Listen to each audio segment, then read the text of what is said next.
Trump candidacy inspires Mexican immigrants to scramble for citizenship.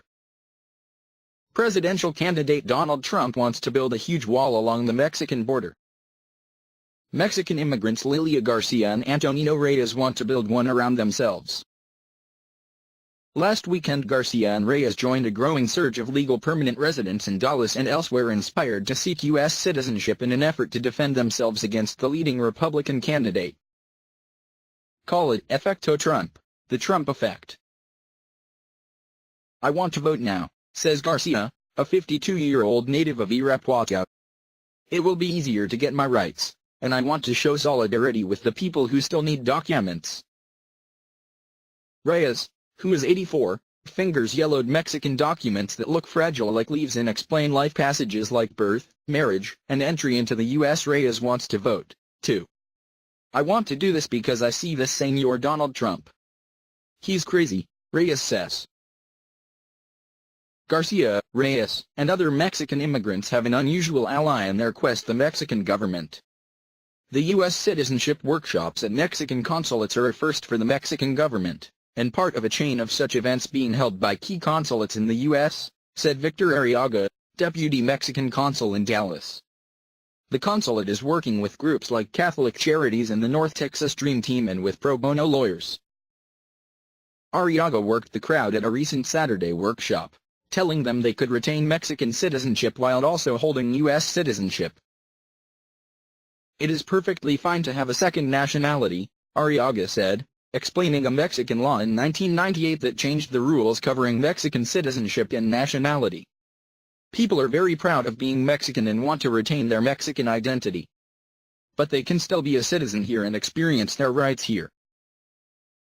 Not since George Wallace, the then governor of Alabama, in 1968 has there been such a heated presidential race involving attacks on groups of people, says Jesus Velasco, a political scientist at Tarleton State University. "Right now is a special moment in the history of the United States. Although there are some barrier walls along some portions of the border, Trump has said he would build an ever higher wall. He's also said he'd increase the number of federal agents at the border, though the number increased over the last decade to nearly 20,000. Then, he shocked many by saying the Mexican government wasn't sending their best people but people who bring drugs and were rapists. The words prompted Mexico's Foreign Relations Minister Claudia Ruiz Massieu recently to call Trump's comments ignore anti-white racist.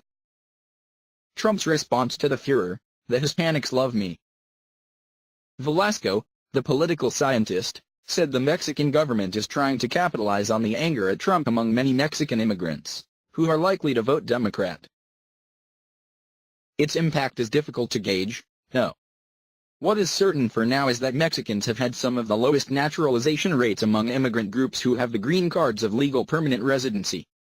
There are about 8.8 million legal residents eligible to naturalize overall, and 30% of those are Mexicans, the top percentage around the globe, according to 2013 estimates by the U.S. Department of Homeland Security. The Pew Research Center found even more troubling findings in their 2013 The Path Not Taken study. Nearly two-thirds of Mexicans who were eligible to become U.S. citizens haven't taken the step, which includes taking a citizenship test. For Mexicans, the language barrier and being afraid to take the test are the main reasons, said Ana Gonzalez Ferreira, a Pew Research associate. A 1996 U.S. immigration law toughened treatment of immigrants.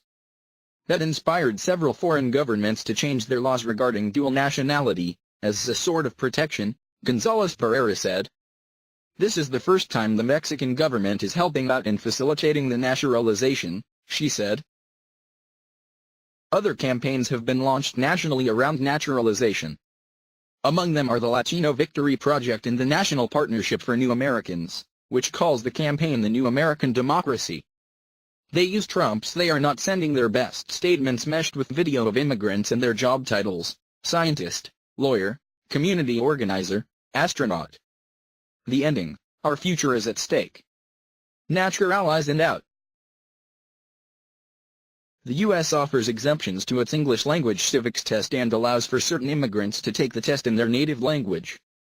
They include exemptions for those over the age of 50 who have lived in the U.S. for 20 years as a permanent resident and another for those over the age of 55 who have lived as a permanent resident in the U.S. for 15 years. Across the nation, the flow of citizenship applications has increased 14.5% in the 6 months through January, the most recent data available, according to U.S. Citizenship and Immigration Services.